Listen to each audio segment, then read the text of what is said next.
What up, my freaks? RuinusInsight here with part 19 of my Total War Warhammer 3 modded Orion Immortal Empires campaign. So as we saw last time, we are 2 for 3 of the armies that have spawned in the Ritual of the Haunted Forest, and the goal for this episode is going to be to have Durthu knock this down. Among other things, I suppose, there are obviously other things to do. And hopefully with the Wild Hunt coming up in one turn, as soon as we end the turn, we'll be able to move around. I'd like to take Orion's camp ASAP, as it's the only big old tree that we're missing right now, and we've got all the rituals starting to move underway towards, well, being popped, but we do need this one to actually start growing as well. So anyway, let's see what we've got. I guess we're gonna start moving in order. We got lots and lots of potential battles to do, at least. And Orion's still fine after fighting those rats and those Heimlings last time. I wonder, if we go after Infecticate, will we still be able to reach the Isle of Wights? Oh, right, the Isle of Wights is a broken harbor, meaning we can't actually... Okay, fine. That means we don't care, do we?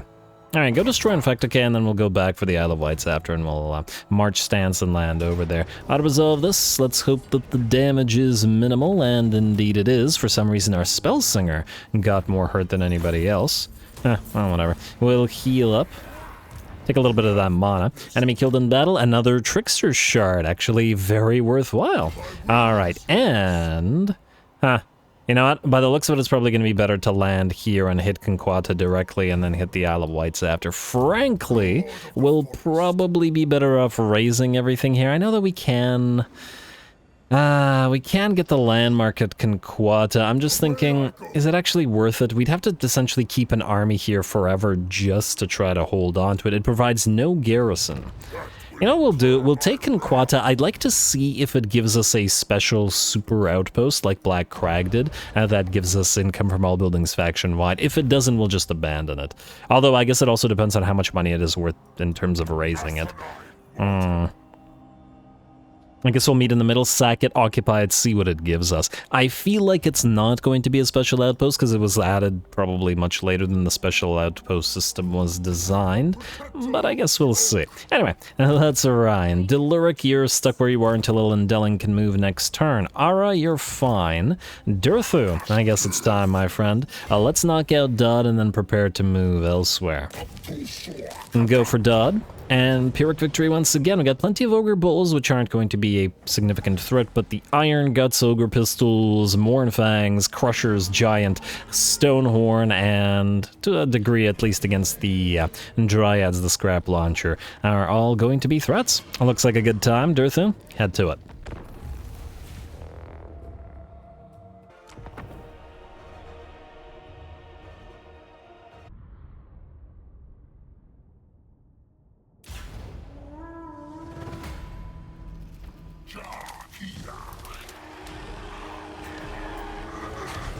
Alrighty, here we go. Time to knock those ritual ogres out for good. As usual, we'll move Durthu forward by himself. I'll probably take a few hits from the Scrap Launcher or possibly Ogre Pistols, but none of that really matters over much. And just gotta try to annoy the enemy enough into moving towards us. Durthu's going to hit the enemy unit of Ogre Bulls, though it looks like not a single one will go down to the Lamentation of Despairs. I need to use it only at point blank, and I guess against ogres, it's pretty much a completely useless spell, isn't it? Because it doesn't really do anything in single entities, and unless you've got nobblers coming at you, it's not going to do anything to ogre bulls. Anyway, fortunately, unlike the Lamentation of Despairs, the Swords of Daith is a completely different story, and Durthu will begin whacking away at the ogre bulls that have dared to charge him. Looks like the damage is being spread out, perhaps a little bit more than we'd like, but he has got 2 kills to his name now. And 6.4k damage, and it's not like the ogres are going to be threatening to him whatsoever, at least not these ones. And certainly not without more to their number. Alrighty, and besides, we did want to actually move through the enemy army to get towards the Giant and the Tyrant, Mr. Dodd down there, well, with more ogres blocking us, it'll take a little bit of effort. That said, we've got the Treekin ready to move in. We've got, let's see, out of curiosity. We got 10% ward save, 10% physical resistance, 120 armor, 51 melee defense, and they got a massive HP pool at 16 or 17.6 thousand as well. Plus all the heals and all those shields of thorns that we like to spam with our dryads, reflecting the melee damage. Also, their weapon strength is pretty solid, and Durthu periodically likes to pop off his Vissen's wild form, and giving them additional armor and armor-piercing damage as well. Speaking of Durthu, he's in a bit of a whack out with the slave giant over here, who's, well, done a little bit of damage to Durthu. He's down to about, or by about 15% of his HP. Though I suppose we can't really know how much of that was the giant versus how much of it was in fact the wait, let me just see here. 1.4k, yeah, I think more of the damage that Durthu's taken was not from the giant, but rather from either the ogres that had briefly surrounded him, or possibly the forbidden rod that we've activated probably about twice at this point. Anyway, the giant is attempting to escape 560 HP, and that was odd. It looked like it had one more hit in it, but I guess it just goes down without a death sort of animation. In the meantime, our blob of Treekin, our moving forest, is completely surrounded by ogres, but they might find that bark a little bit too tough to bite. And on top of that, we've got the enemy lured down to about 40% of his HP, and the dryads getting ready to move in. Of course, we wanted to wait until the enemy had surrounded our blob of Treekin, as they're unlikely to take sufficient damage from all this, and now the dryads can move in without being too threatened of being charged by the ogres. And of course, the mass of the Treekin prevents the ogres from making too good use of their charging capabilities. Anyway, the dryads, the Wraiths of the Frozen Heart, will lead the way and slow the enemy down. Durthu activates his Flock of Doom and is gonna get ready to march back into the fray. He does have a Sword of Death activation that he wants to get running because it'll debuff the enemy as well as damaging them. Otherwise, we're still doing pretty good. As we can see, very little damage on our various units of the Treekin. And there's that Vissen's wild form now, combined with the Shield of Thorns. The dryads are going to start overrunning the enemy, even as the enemy has surrounded the Treekin, and the dryads will surround the enemy in turn. And because the dryads are much smaller models than the Treekin, they will be able to overwhelm and bring the bigger units of ogres down. Crushers, or Mournfangs rather, attempting to escape the pile of dryads, and they certainly have the mass to do so, but the enemy are starting to drop in droves. Ooh, and big old Stonehorn marches into the center, or charges into the center of our formation as a tier 5 unit, with a big old HP pool itself, but we've already seen Durthu bring a giant down with little to no effort. And I'm sure the Stonehorn isn't going to be all that much different. It's a little bit crazy to see how big the Stonehorn is, however, allowing the Ogre riding on top to tower over Durthu. But that hardly matters, as the Stonehorn is already routing. And our big old pile of dryads and such are running around trying to knock out any units that are trapped within the confines of our formation. Obviously, we can't really chase the enemy down, or at least not so well as we've seen before with Durthu's army. But that's alright. Durthu will back away by himself, whack away at a few of the enemy crushers, and ogres and whatever else he can reach. He doesn't really need the support of the rest of the army. He certainly doesn't need to blob up with them, because he can take on most of the things that will attempt to fight him. Another Vissen's wild form, as well as another Shield of Thorns on the blob of dryads, which is essentially moving in one concentrated blob now. More or less just because the Wraiths of the Frozen Heart's Frostbite is being helpful in slowing the enemy down and allowing us to slowly bring units down, which we otherwise wouldn't be able to do. I do always enjoy the larger monstrous infantry and just monstrous units sort of slowly drop as they get surrounded by masses of smaller units. It was quite entertaining. Alright, well, either way with that, the enemy army will shatter. Durthu has taken down plenty more units, and we'll give chase to whatever units we can with the Wraiths of the Frozen Heart, but we'll do it off screen. Most of them will escape anyway.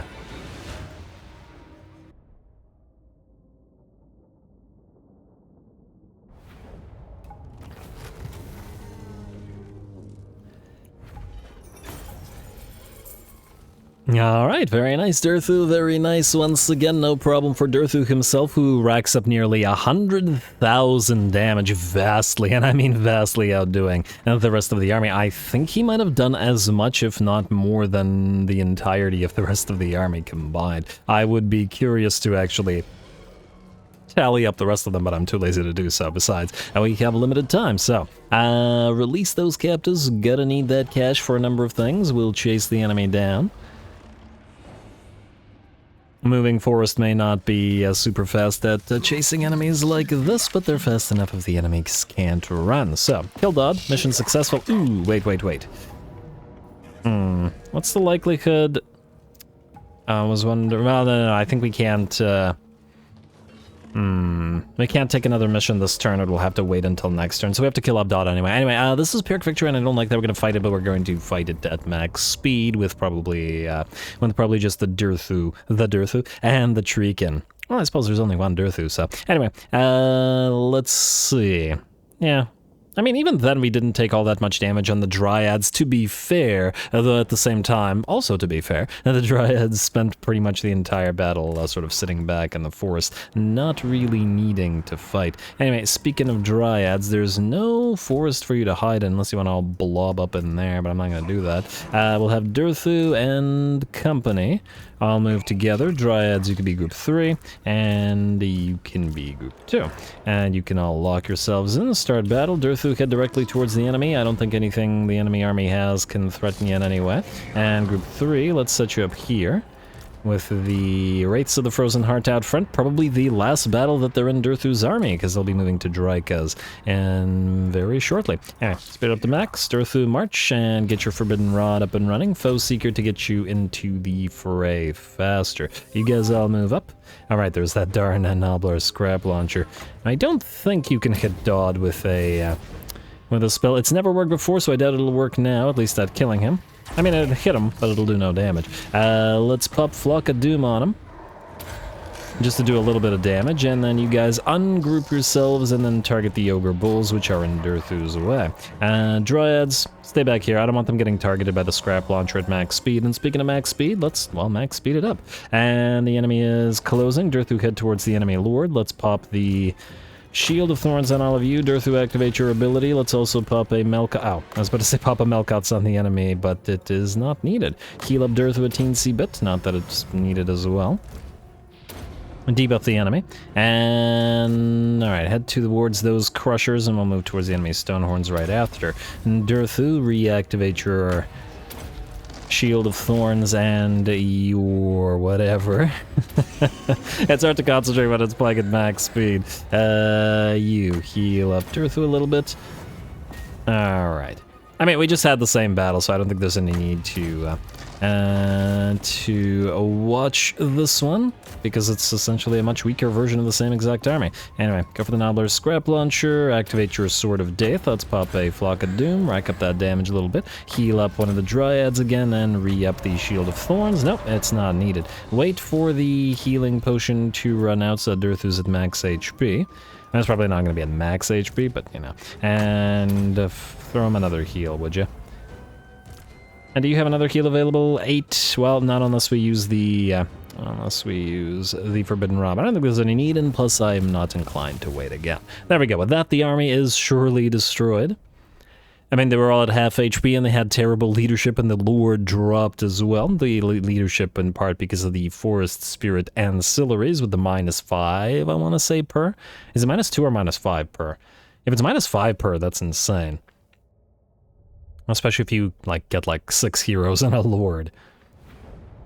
Alright, and... oh, wow, still plenty of cash for it. I love it. Alright, now that army is done, and I take it the ritual doesn't complete itself. Or does it?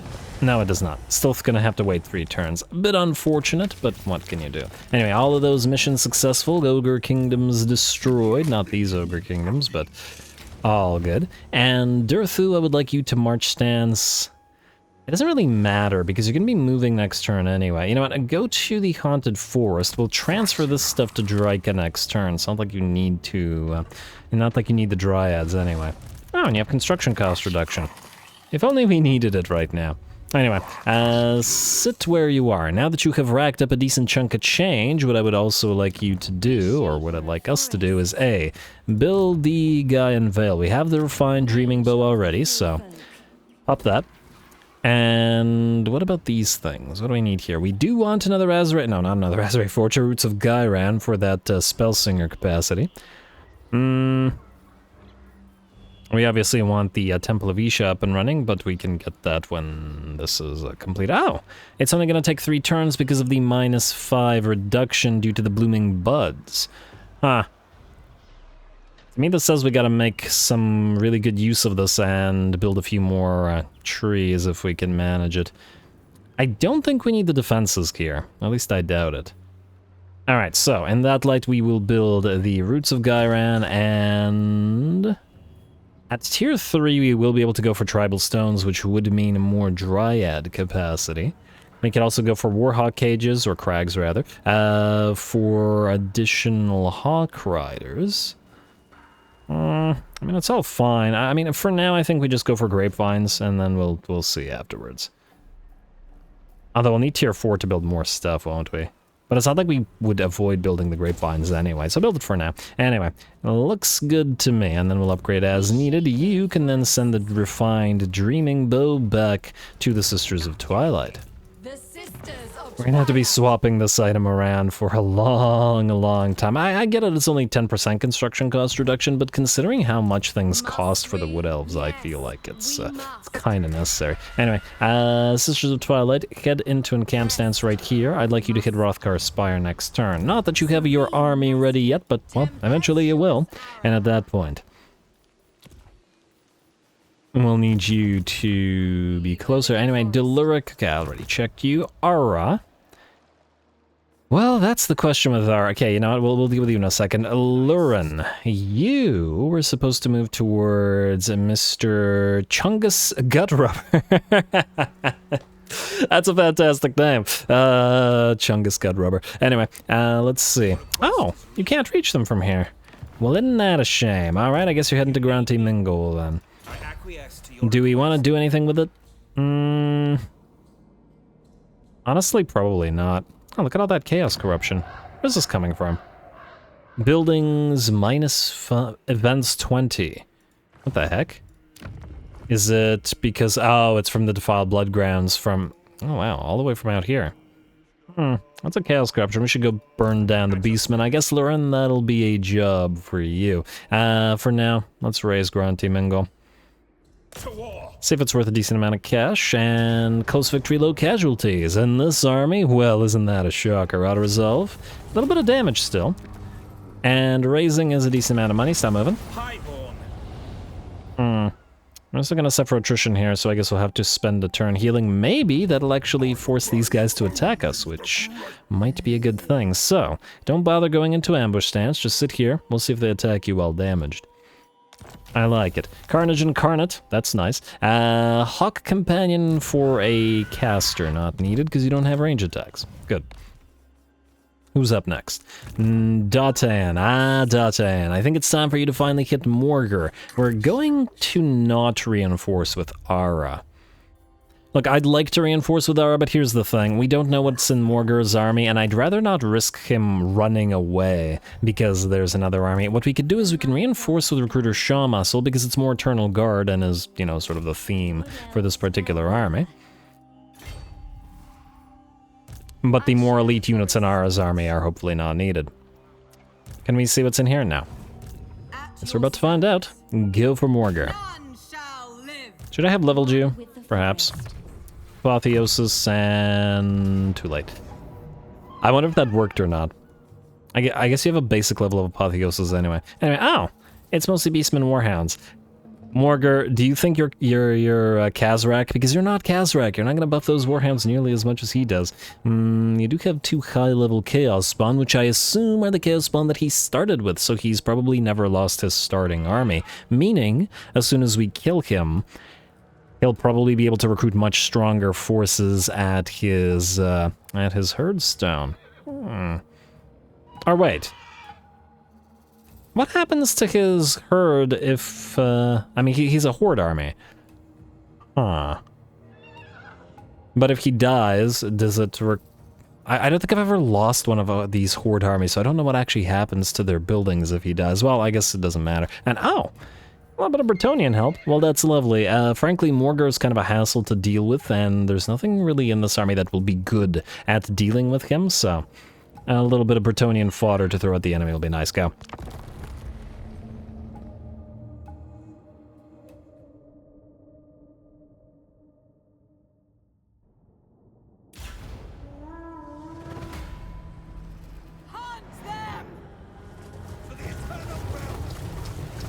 Alright, here we go. Eternal Guard and Wardens and Zotes versus Morghur's pile of units. We'll see how effectively we can deal with him. Frankly, the rest of his army shouldn't be much of an issue whatsoever, but Morghur himself is obviously a different story. We're going to start with a little old arrow of Kurnus into Morghur's face. Does a tiny bit of damage, but only about 300, and I think I just saw an arrow come in from our lord, and it only did about 100 damage. Yeah, it only does about 100 damage. So much for that 787 missile strength. I mean, obviously the projectiles don't hit for 787. I believe it's per 10 seconds. Yeah, so they hit for about 300, minus the resistances on Morghur. 73% missile, 10% physical, 5% ward. Yeah, he's basically immune to range damage, which I guess is fine, considering we don't really have much in the way of range units in this particular army. And just this little line holder blob. And we'll see if we can't get another one of those war drums back in here, but if we can't, or even if we can, we'll go ahead and try some Basties with Revivification Crystal, and maybe a third Basti with the Ark of Sotek would work nicely as well. We'll see if we can get sufficient allegiance. Anyway, I'm going to speed this up a little bit as we wait for Morghur to move towards us. Been trying to annoy him, but I've also been waiting for our reinforcing Bretonnian friends. There we go, the enemy is annoyed, and the Ungors, together with the Chaos Spawn and the Warhounds, will charge towards us. The Zotes and Eternal Guard will take the charge, will activate that Shield of Thorns on them, and against the Zotes, against the Ungors, that should be pretty darn effective. Alright. And now it's a matter of holding the line. Morghur is in the middle of the fray as well, and that's going to be where the big issue comes in. Morghur's Mortis Engine effect means that the longer he's in this fight, the more damage he will do to our main line. And while I'm sure we can knock out many of his own troops and prevent many of our own from dying, since we have that Flesh to Stone cannot die spell on our Zotes, we should still be racking up quite a bit of damage on our units. Enemies are also supporting the melee line with a little bit of those Ungor Raider arrows. Fortunately, they're not going to be too threatening, as they're a relatively lackluster range unit, or at the very least not one that does a crazy amount of damage. Looks like the enemy Warhounds and such that have charged into the sort of center or left flank have all collapsed, and by the looks of it, this flank at least is very much on the about to go, I suppose, on the offensive. Just got to get rid of a couple more of these Warhounds. I do like the look of the Eternal Guard when they're sort of surrounded like this. Staunch shield and spears. And of course the Zotes towering above the men supporting them as well. Bounce power is at about 70% in our favor. Our Lord is attempting to duel the enemy Gorble in the midst of the fight, though we're by and large ignoring Morghur. Morghur has heavily damaged this unit of Eternal Guard as well. As we can see, the most heavily damaged unit is the one that is sort of fighting him. He has only 15 kills to his name, but 16k damage due to that Mortis Engine effect of his. And he will also have spawned another unit of Chaos Spawn somewhere in the midst of this. I don't know if it's this one or whether it's another one, but that's what he does with his Staff of Corruption. I think that's the name of his item anyway. Alright, Gorble doing decent work, I'm sure, as well. 8 kills to its name. And we did have to back off our lord a little bit, but is now getting heals from that potion of toughness in combination with that Earthblood. And finally, our friends arrive on the field. A peasant mob charges the back line of the enemy Chaos Spawn and such. Not that that's bound to be all that helpful. However, the Ungor Raiders and the Razorgore chariots being trapped by all this is nice. Though, funnily enough, the Ungor Raiders actually ran out of ammunition, so they're going to have to fight those Zotes in melee anyway.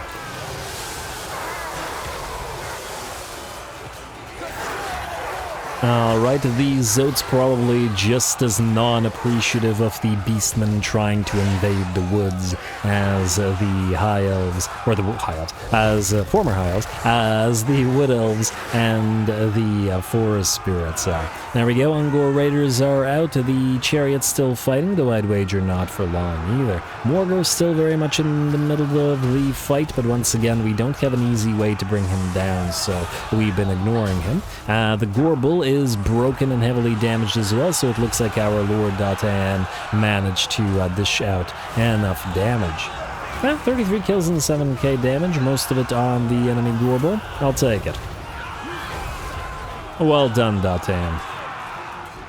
Alright, and can we bring that Gorbull down? It's trying to use its mass to escape, but there are massive units like the Chaos Spawn and the Zotes all around as well. And hard to spot what the heck is going on in the midst of that. One more solid hit to the Gorbull will bring it down. If we can manage it. And there we go, trying to move through those peasants and the Eternal Guard. Alright, Zote, come on. Whack away with your big old maul. And there we go, finally. Down goes the Gorbull. Now, the rest of Morghur's army probably not super happy about that, and by the looks of it, only Morghur and his Chaos Spawn will remain. We're going to start attacking Morghur now. As we have sufficient units attacking the Chaos Spawn, of course Morghur will continue dishing out damage to us and is up to 70 kills, not counting the kills that he arguably got by summoning his units at 56k damage so far. And it's just gonna keep rising. I imagine with the peasant mob having moved on in, that's just additional damage for Morghur to do. And he is on the field alone by the looks of it, completely surrounded out here, separated from the last unit of Chaos Spawn, which are getting knocked around by those Zotes. Alright, tactically not the most interesting battle as we simply held the line against the enemy, but, well, it's a very different sort of battle style as compared to all of our other armies. With the fall of the Chaos Spawn and the shattering of the rest of his troops, Morghur is going to shatter as well, and we'll take our sweet time to chase him down and knock him down as well. In fact, a couple more hits and he'll be done for. Enigmas of Gairan or Datan, who will get the kill. He's trying to escape this way, but the mass of these Zotes are just pushing him back. And we can send in a few infantry as well, just to get in a few extra hits, though his Mortis Engine effect does continue. I guess all Mortis Engine effects do continue, even after an enemy has routed or shattered, so that was a little bit of additional damage from Morghur. So he should thank us for it.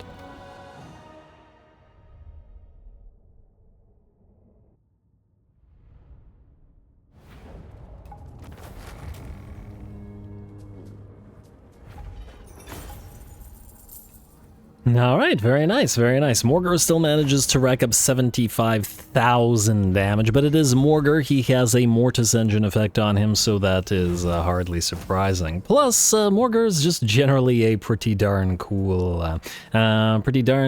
character. Probably the closest thing to Chaos made manifest out of all the mortal Chaos characters, although Morghur isn't really mortal, because you kill him and he just comes back, so that hardly matters anyway. Anyway, still very impressive amount of kills, but we have to make sure to destroy the rest of his, destroy his faction before he recovers significantly enough. It's a little bit sad that we won't get his defeat trait on Orion or Durthu, because I think it's 30% missile resistance, something silly. But, I mean, A, it's not like they've needed it so far, and B, it's really out of the way to go after him, so, yeah. Besides, as I recall, he's in the final battle for the Wood Elves, so technically speaking, even though that'll be the final battle of the campaign, most likely, we will still defeat him with Orion. Anyway, we got money, we got healing. It's not a lot of money, and I think we'll take the healing because we're in attrition territory since this is all Chaos Corrupted now. So we gotta do that. And we can just manage to reach his army, which is nice. Enemy killed in battle, Skull Smashers gets 25% missile resistance. I thought it was 30, but close enough. I can't remember every defeat trait, come on now. Datan, do you want the Helm of Discord? I mean, it's not a horrible item for you to have, but I feel like it would be better on Azerit. You know what, we'll take this away from you now, we'll swap out your items as needed over time. Anyway, Hawk Companion for Recruiter Shamas. Oh, damn, I took the wrong thing away from him, whatever. Young Stag, that's fine, I don't care about that. Talisman of Protection, Datan and Shamuscle. Okay, you destroy this, and hopefully the other resolve doesn't screw us, causing us to suffer a massive amount of attrition. Yeah, not really, we're fine. And War Banner obviously go on Datan. You can also... Well, you're not full in terms of Winds of Magic, so you could take that, or 2 turns of Kill Captives. You know what, no, just take the mana. This is the thing, it's 2 turns of Kill Captives, right? But we end the turn, so it becomes 1 turn, so it's essentially a single turn of 10% campaign movement range and buffs, so, it's kind of, oh, whoops. I didn't mean to click it, but, well, too late now. All good, I guess. Or not so good. Hey, you, Recruiter Shama, so you're supposed to trade troops, so stay here and do so. And the rest of you, you're gonna march on down to Montanas to try to knock out Morghur for good. Dryad Spy, Channeling Staff, ooh. While we don't want the Channeling Staff, we have a rather limited number of items, considering how many heroes we have. And yeah, I know we could transform these, but I'm probably gonna give these to heroes. What I wanted this was to fuse with the Scroll of Shielding. An Obsidian Amulet, not great. But at the same time, I suppose we do still need it to some degree, so... Yeah. We have 1 turn for the hunt, so this is what we'll do. Nath, go here and grab, let's say, the 2 Blade Singers from Findal. Like so. And then go to Val's Anvil. Then, Ara, you are going to move here, and you're going to transfer to Nath, or take yourself, it doesn't really matter. Alright, fine, transfer to Nath. Take these from Nath and then give this to Nath. I'm just wondering what exactly we're transferring to Akka and stuff. There we go. Well, Akka and the Sisters of Twilight as well. Well, that looks good. Alrighty, next we wanted to get another branch wraith for Dryka, and we should do so right now. Grove Guardian, Root Strider, Feyweaver's Interference. I actually don't particularly like any of these. I guess we could take Feyweaver's Interference if we really wanted to. Upkeep protection for Lords and Heroes. Dryka is currently Dryka is a legendary, so she's free. And these guys, while not free, are also not particularly expensive. So that is effectively a useless trait. I mean, it does have magic item drop chance. You know, we could get you on the field for now and replace you if we get something better. In theory.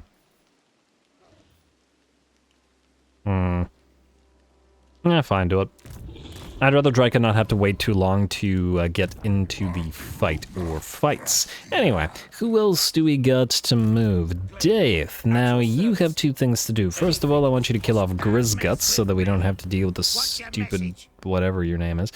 We will ask Karak Azul to join war and take all their money, like so. Why do this? And then we're gonna kill Karak Azul right after. Just because they hate Imric. Wait, what? How's that even possible? No diplomatic contact between Karak Azul and Imric? No, seriously, how's that possible? They share a border. Huh? That's weird. That is very weird, but anyway. Kill this, and then go back, destroy Karak Azul, and then head for Karak 8 Peaks. Alright, you're gonna run, and... Oh, don't go around the mountain, please. We do still have to consider the fact that we haven't destroyed the Clan Rictus rats, so you still have stuff to do around here. Alright, and yeah, ain't no way you're reaching Karakazul now. Alright, I'll reach it next turn, I guess. And we'll be at full health for when we do. Yeah, it is -5 for the Forest Spirits. Sword of Might, Faction Destroyed Beast catches.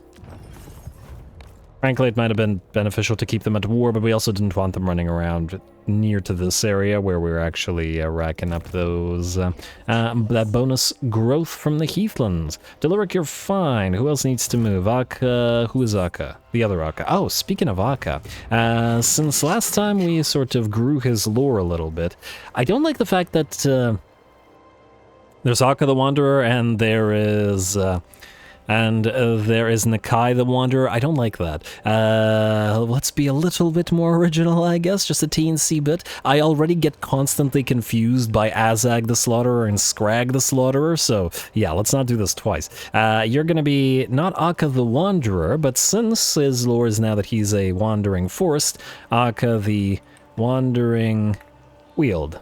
There we go. That's better. That's much better. I like it. Oh, speaking of you, are you the next to move? Let's see if you're the next to move. No, Iskura's the next to move. Oh, actually, let's move Iskura then. You are gonna go right here to Chakwa, or near to Chakwa, and then hit it next turn. Elendilling is stuck until next turn. Zoltathios is fine, and now it's Akka's time. Although in a way it was always Akka's time. Go to Cleric Spire, please. And let's see what we got here. Pyrrhic Victory. It'll kill off one of the Glade Guard with Hagbane tips. Do we care about that? Do we need to fight this? Akka's already defeated 2 essentially better garrisons plus stacks. And I just don't care enough about the Glade Guard to bother with this. I think we'll be getting much better fights out of the ritual, so meh. And sacking is not worth much. I'd love to raise it, but we're keeping the province, so we're just going to occupy it and then immediately build those foraging groves. Nice. Body counter. Oh, that actually helped. Suffered high casualties in multiple battles. Technically, only when I've auto-resolved, but that's fine. And with that, Katep is gone, and we lose another war that we were making money off of. Well, what can you do? Alright, who's next after Akka, if there is anybody? Who could follow that? Anyway, Azerid is fine. Sisters, you've already moved. Other Akka, you're stuck where you are until you can transfer, or until you can have another army guarding the Shrine of Cain, because we need to keep it. Stressleth, you're gonna have an army of your own because you're our only malevolent ancient tree man, but for now you're stuck where you are. Now, 2 other things to do. First things first, building. If there is any building to be building. And I don't believe that there is. Second thing second, we go to the Haunted Forest. We move Durthu out of it. We take a look at any free lords that we have, like Orliareth here.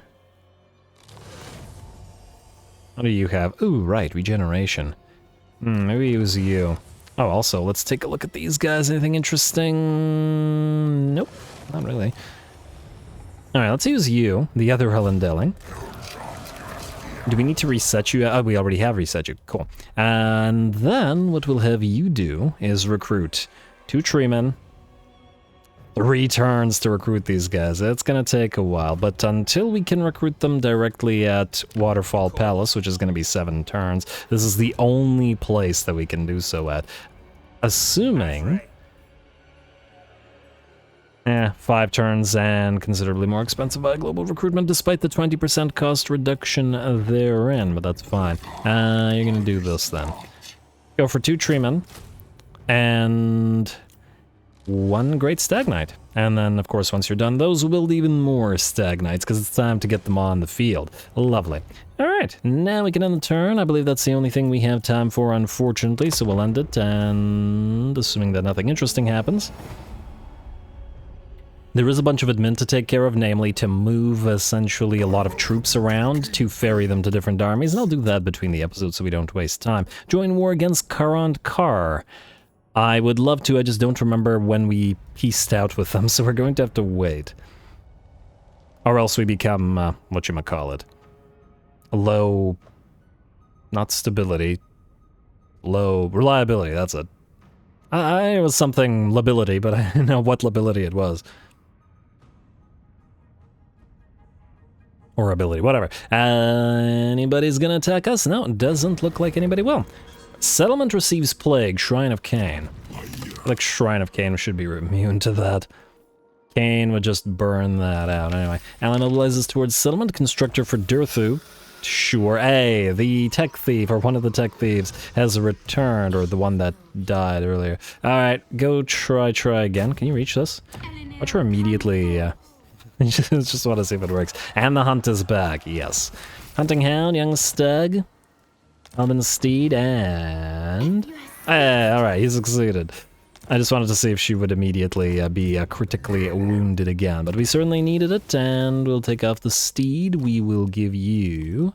You're at a specialist, but you're going to hold on to the rest of your points because we need one with the forest to get additional research rate. Speaking of research rate, we're at 217, which is still just awful. It's awful. Well, we're working on it. Anyway, speaking of working on it, we're going to continue doing so. Next time, as we're out of time, I'm going to call the episode here. Durthu is done with Ritual 1 at the Haunted Forest, and I believe the second ritual at Loren Forest will be up in 2 turns by the looks of the, Oh, or 3 turns, depending on if we can increase that in any way.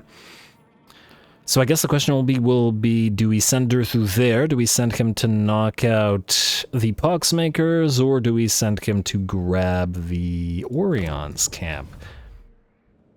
All are viable options. Let me know your guys' thoughts on the matter, and we'll see what we see next time. Stay tuned for more Orion. Don't forget to leave those likes and comments below. All glory to the algorithm, and thanks for watching.